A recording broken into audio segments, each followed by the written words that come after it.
Bom, agora a gente vai falar sobre uma polêmica que foi criada com a aprovação recentemente do plano diretor do município de Embu das Artes.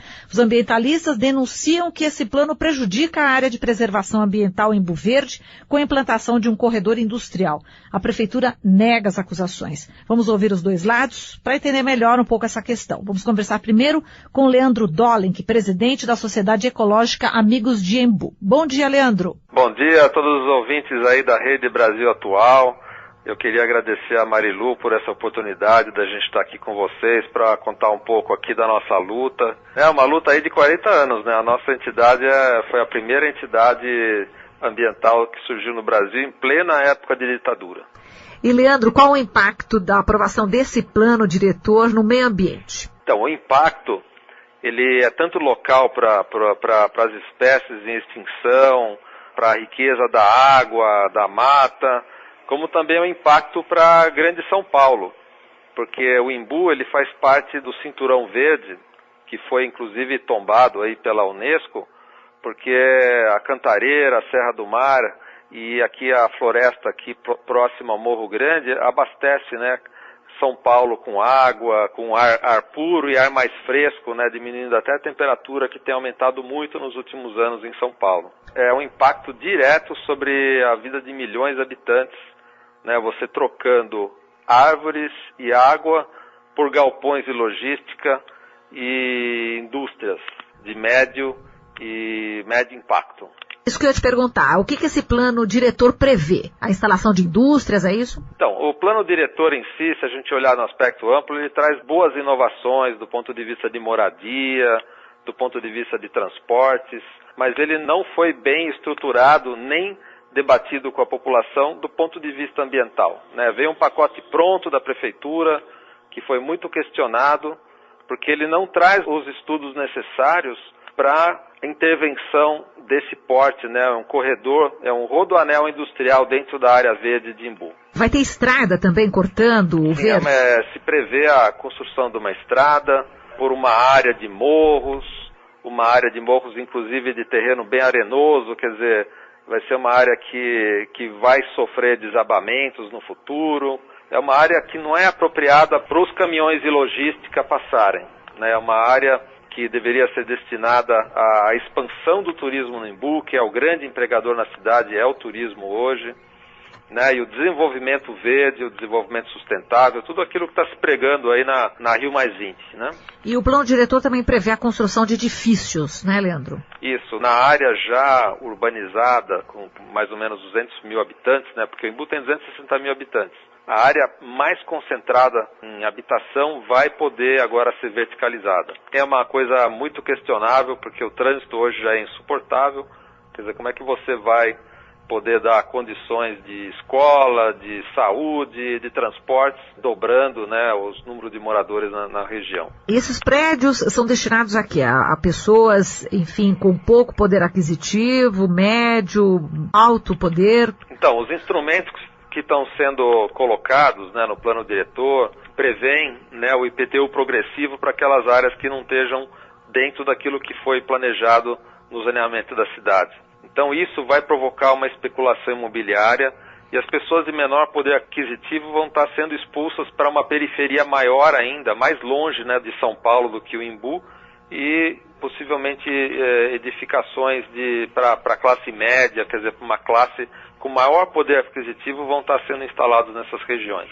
O que eu queria dizer é assim, esse plano diretor ele não beneficia a classe de menor poder aquisitivo, porque quando ocorre alguma catástrofe natural, que é essas enchentes e tudo por conta da destruição do meio ambiente, a classe mais afetada são as mais pobres no mundo inteiro, né? Não só aqui no Brasil, mas no mundo inteiro.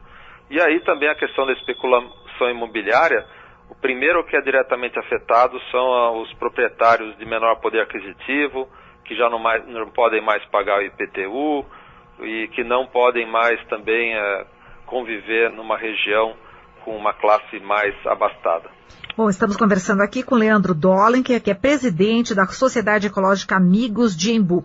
E, Leandro, essa área, né, que faz parte da reserva da biosfera do Cinturão Verde, né, de São Paulo, ela é uma área totalmente preservada ou já sofreu desmatamentos? Como é que está essa área? Essa área, por exemplo, do Embu e de Cotia, ela foi estudada pelo governo do estado e ela já tem, por exemplo, condomínios, já tem hotéis, já tem centros de treinamento, ela tem, como se diz, maciços importantes, quer dizer, pequenas florestas e corredores que hoje, por exemplo, existe até a onça parda a 4 quilômetros do Rodoanel, que é o segundo maior mamífero da América Latina.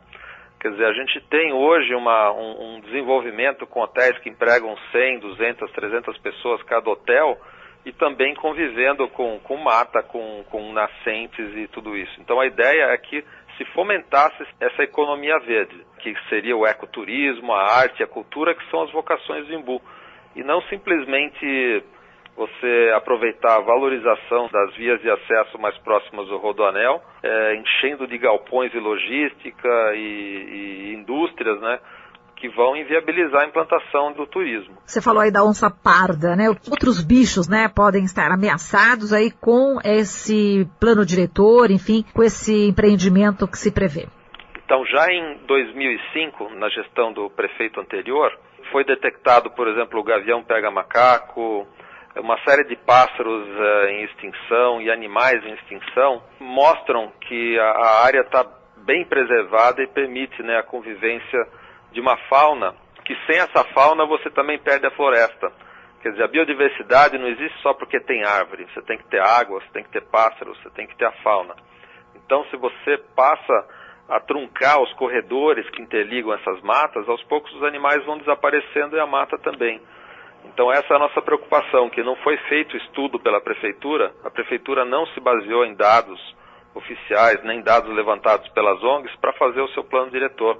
Ela ignorou totalmente, né, esses levantamentos que foram feitos. E não quis fazer o diálogo nem com o Instituto Polis, que nós trouxemos para o Embu e que fez o nosso plano diretor anterior, nem outras consultorias de renome. Sim, agora o IBAMA também está pedindo esclarecimento, né, a Prefeitura do Embu. Então, essas nossas denúncias foram levadas para o governo do estado, que já se manifestou ano passado contra a forma como está sendo implantado esse corredor. Essas denúncias foram levadas recentemente para o IBAMA, que notificou a administração da Prefeitura e a presidência da Câmara, dizendo que deveria ser dado esclarecimentos, mostrados estudos para a população, né, para as ONGs. Quer dizer, hoje tem aí a lei do acesso à informação, tem que ter transparência e não existiu conosco, né? Todos os nossos projetos que foram protocolados foram ignorados e todos os nossos pedidos de consulta, de vistas ao material que foi utilizado para esse plano diretor simplesmente foram ignorados. Agora, existe por parte de movimentos populares também um engajamento em relação ao apoio a esse plano diretor. Por que você acha que isso acontece, Leandro? Então, o que acontece é que, por exemplo, o movimento ambientalista no Embu, ele conseguiu o apoio dos artistas, ele conseguiu o apoio de movimentos sociais que estão aí há muitos anos, como a Casa de Cultura, o Círculo Palmarino. Então, o que as lideranças ligadas à administração fizeram? Trouxeram o movimento do MTST do Pinheirinho para Embu e para Santo André. Eles acamparam próximo à Câmara. Então, nas audiências que houveram na Câmara, haviam centenas de representantes do MTST e as lideranças incutiram uma mentira nesses grupos, dizendo que os ambientalistas é que estavam inviabilizando a moradia na cidade, a moradia popular. Sendo que isso é uma mentira, porque em 2010 nós participamos das audiências onde foram criadas 14 novas áreas de moradia. Então, há muitos anos, né, há 12 anos que a Prefeitura tem áreas para moradia, só que as pessoas deveriam perguntar para a Prefeitura por que não foi construída a moradia para elas. Isso nunca teve problemas com o movimento ecológico. O movimento ecológico foi apenas contra uma área de moradia que eles queriam fazer no Roque Valente, que é uma área com vários nascentes, né, uma área com araucárias. Quer dizer, das 15 áreas nós fomos contra a implantação em uma só.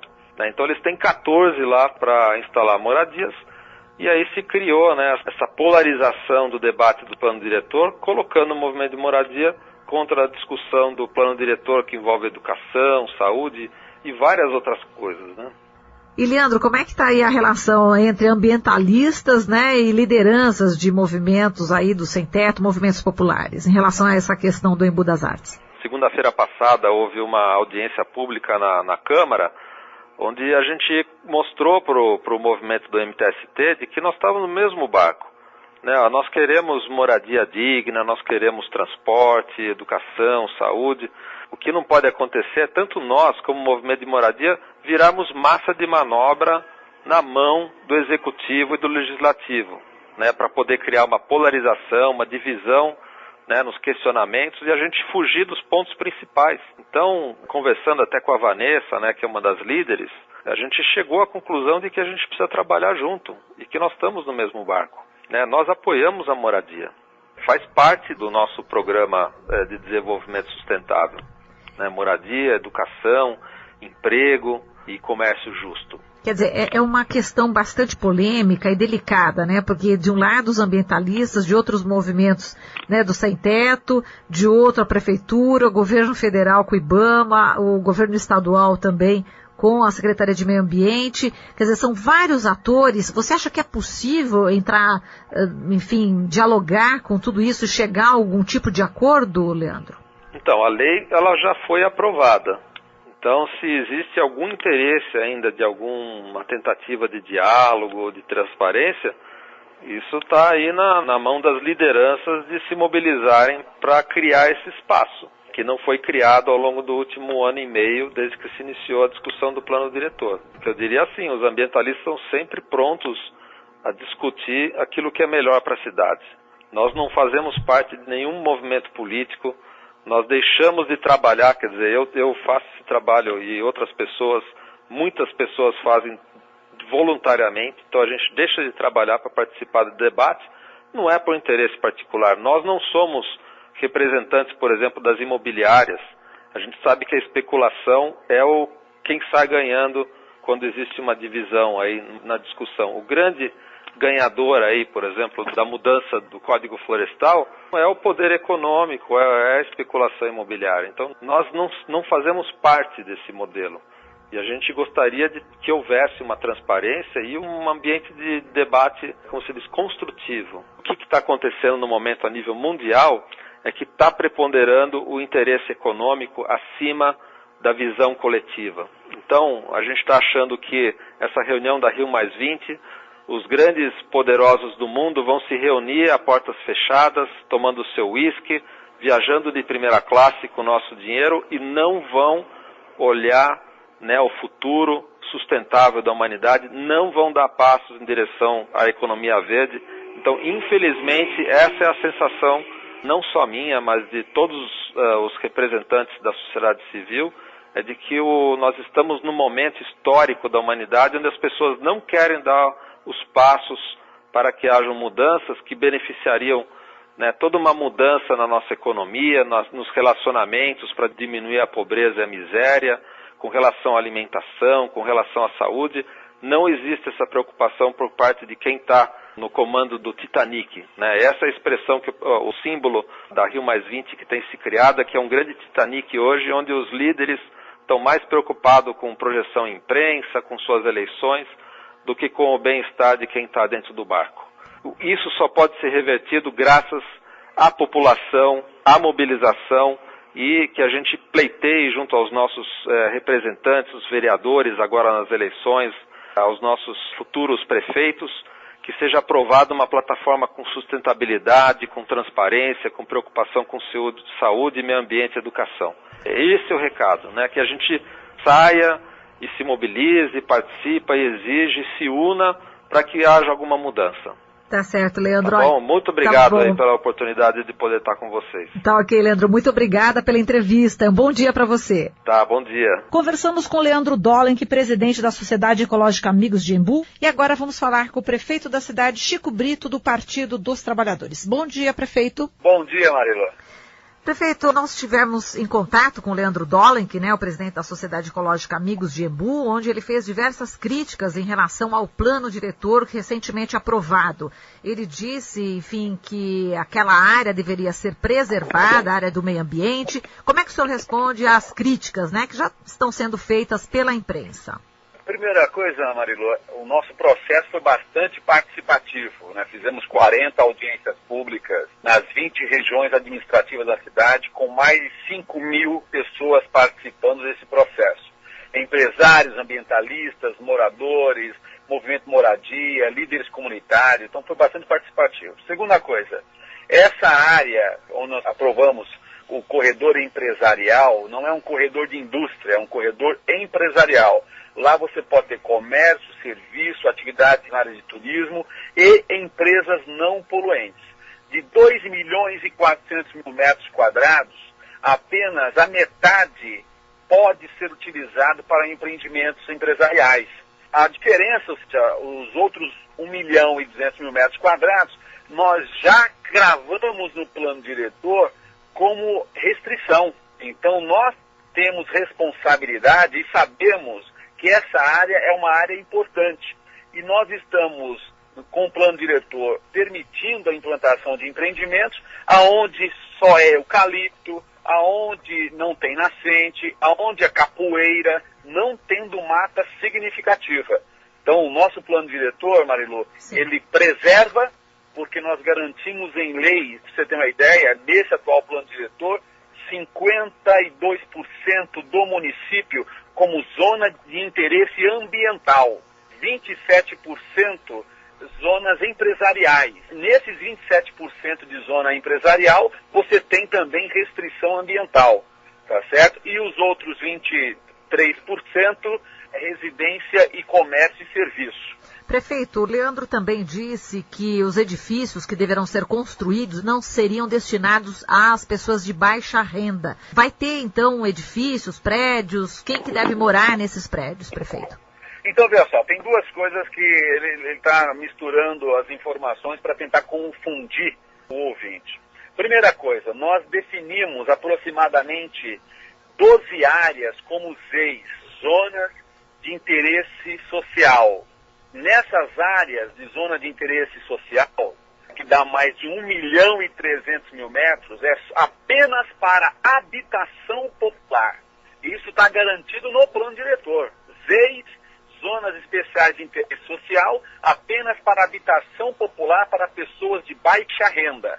Isso que ele está falando de edifício, o que é? Nas avenidas da cidade já consolidadas com comércio e serviço, o nosso plano diretor permite uma verticalização nesses corredores de comércio e serviço, que é nas avenidas já existentes nas cidades, que é diferente desse corredor empresarial, dessa área em questão, tá certo? Então, nós estamos permitindo verticalização nas avenidas já consolidadas com comércio e serviço na cidade. E esses edifícios, provavelmente, possivelmente, serão justamente para comércio e serviço. Você não pode ter avenidas na nossa cidade super movimentadas, com um comércio pujante, um comércio muito ativo, e não poder verticalizar para ampliar esses comércios e serviços e gerar mais emprego para o nosso povo. Pois não, prefeito, ele está dizendo também a respeito de que não houve, né, um estudo aí de impacto ambiental, e o IBAMA parece também que quer informações a respeito desse plano diretor. Primeiro é preciso esclarecer que o IBAMA ele não notifica a prefeitura por conta de plano diretor. Não é da competência do IBAMA regrar a elaboração de um plano diretor. O IBAMA ele é responsável pela aprovação ou não aprovação de empreendimentos. É uma fase posterior. O que o superintendente do IBAMA me pediu, ele pediu educadamente informações. Os ambientalistas passaram informações não verdadeiras para o superintendente do IBAMA. Eu vou te dar um exemplo. Eles apresentaram um mapa de satélite, foto de satélite de 2002. E foto essa, pra você ter uma ideia, tem um condomínio aqui na cidade chamado Jardim Colibri, que nessa foto de satélite de 2002 ele não existia. E a nossa foto, os mapas que nós trabalhamos, Marilu, foram mapas de 2010, mapas atualizados. Nós contratamos uma empresa especializada, tem um satélite brasileiro, chamado Worldview 2, e nós compramos fotos atualizadas desse satélite, e aí você tem sabem a real dimensão de onde tem capoeira, aonde tem mata nativa, aonde tem nascente. Eles estão usando um recurso que aproxima apenas 25 metros. Nós estamos utilizando um recurso, esse satélite atualizado, que chega no detalhe de 50 centímetros da realidade ali daquela área. E nós temos o levantamento, um trabalho bastante consistente. Eles já entraram na justiça 5 vezes, perderam as 5 vezes, Marilu. Então significa que o nosso plano diretor, ele zela pela legalidade e zela também pela preservação ambiental. Estamos conversando com o prefeito de Embu das Artes, Chico Brito, do PT. Agora, ele também fala que os líderes, as pessoas que participam aí dos movimentos do Sem Teto, estariam sendo usados nessa questão para a aprovação desse plano diretor. Como é que o senhor vê essa crítica? Eu digo para você, eu fico indignado, Marilu, com essa crítica, porque eles menosprezam a capacidade do movimento de moradia e menosprezam a inteligência das pessoas. O movimento de moradia é super organizado, fizeram reivindicações para a prefeitura ampliar o número de áreas para habitação popular, e ao falar dessa maneira, como o Leandro falou, é de uma arrogância e prepotência muito grande, achando que só eles são politizados, só eles têm competência técnica. Eu sinto muito ouvir um negócio desse, porque é de uma arrogância sem precedente numa pessoa. E que tipo de indústria? O senhor falou que são indústrias não poluentes, né? Quer dizer, é comércio e mais indústria. Agora, são indústrias não poluentes, quais seriam essas indústrias? Mas você está falando de qual corredor? Desse corredor que vai ocupar esse reduto da mata. É uma área, tá certo? Nesse corredor empresarial, você pode ter comércio, serviço, atividades na área de turismo, como hotéis, por exemplo, e empresas não poluentes. Tem uma outra área longe desta área verde, que aí é para a indústria de grande impacto. Nessa área é apenas comércio, serviço e empresas não poluentes. E vai passar uma estrada também no meio dessa área? Então, essa é outra mentira que eles estão pregando, Marilu. A estrada já existe. Nós não vamos abrir estrada nenhuma. A estrada já existe. Nós estamos aproveitando o corredor que já existe uma estrada que liga, né, com a BR-116. O que nós fizemos foi limitar 150 metros de cada lado da estrada para o empreendimento empresarial. Então, por exemplo, se o empresário comprou lá um terreno de 100 mil metros, apenas 150 metros para dentro da área dele, a partir do eixo da rua, é que ele vai poder fazer o empreendimento. E o restante ele vai ter que preservar, registrar em cartório como área de preservação protegida por lei. Nós já temos vários exemplos aqui na cidade de algo desse tipo. Se tem ideia, tem uma empresa que se instalou há pouco tempo aqui na cidade, ela comprou 120 mil metros quadrados, ocupou 20 mil metros quadrados e preservou, registrado em cartório, 100 mil metros quadrados. Então você gera emprego e preservação. Então essa ideia equivocada e arcaica de achar que empresa ela faz só desmatamento. É possível você fazer um desenvolvimento com empresas não poluentes e que você preserve a maior parte da área. Pois agora, prefeito, é a indústria de alto impacto, onde seria? A indústria de alto impacto seria na região aqui do Jardim Mimás, né, que é bem distante dessa área. Que já existe empresa, já tem até laboratório. É um dos grandes laboratórios do Brasil, já está nessa área, né? Então é uma área já consolidada. Agora, prefeito, é possível ainda o diálogo entre os ambientalistas, entre o próprio Leandro Dolenk, né, da Sociedade Ecológica Amigos de Embu e Movimento do Sem Teto? O senhor imagina que é possível um diálogo entre todas as partes para se chegar a algum consenso? Eu me esforcei ao máximo, Marilu, para que isso acontecesse. Para você ter uma ideia, em julho do ano passado eu liguei para o Wilson Nobre, que é da Sociedade Ecológica também, pedi para ele uma reunião com todos os representantes das entidades ambientalistas. A resposta dele foi não. Para não ficar só na ligação telefônica, pedi para o meu jurídico elaborar um ofício convidando as entidades ambientalistas para um diálogo, para acharmos uma solução. Não compareceram na reunião. A juíza chamou, antes de julgar o mérito e derrubar a liminar deles, chamou as entidades ambientalistas propondo uma conciliação. E ela me perguntou se eu aceitaria fazer pelo menos mais 5 audiências públicas. Eu disse que sim. E a resposta dos advogados das entidades ambientalistas foi a seguinte para a juíza: doutora, não cabe à senhora fazer conciliação. Julgue o mérito, nós não queremos diálogo com a prefeitura. Então, eu fiz todo o meu esforço, Marilu, para que esse diálogo acontecesse. Eles, por sectarismo, eles não toparam fazer esse diálogo. E eu vou tomar a iniciativa de chamar as entidades ambientalistas para que elas me ajudem no controle da implantação do plano diretor. Porque o plano diretor não é só o corredor empresarial que eles estão criticando, não. O plano diretor, ele está planejando a cidade na área de mobilidade urbana, habitação, área de lazer, criação de novos parques na cidade para os próximos 10 anos. Para você ter uma ideia, Marilu, com a aprovação do plano diretor, nós estamos criando um Conselho Municipal de Gestão e Planejamento justamente para acompanhar a implantação do plano diretor, que é a parte mais difícil. E eu chamarei para fazer parte desse conselho empresários, movimento de moradia, entidades ambientalistas, cidadão comum que já participa de outros conselhos da nossa cidade, justamente para me ajudar no controle da implantação do plano diretor. Então essa será a minha iniciativa. Não dialogar apenas com um segmento, mas chamar todos os segmentos para esse diálogo, uma vez que a cidade não é de um segmento, a cidade é de todos. Ok, então, prefeito, olha, muito obrigada pela entrevista e um bom dia para o senhor. Muito obrigado, Marilu, e obrigado pela oportunidade. Um abraço. Um abraço. Conversamos com o prefeito de Embu das Artes, Chico Brito.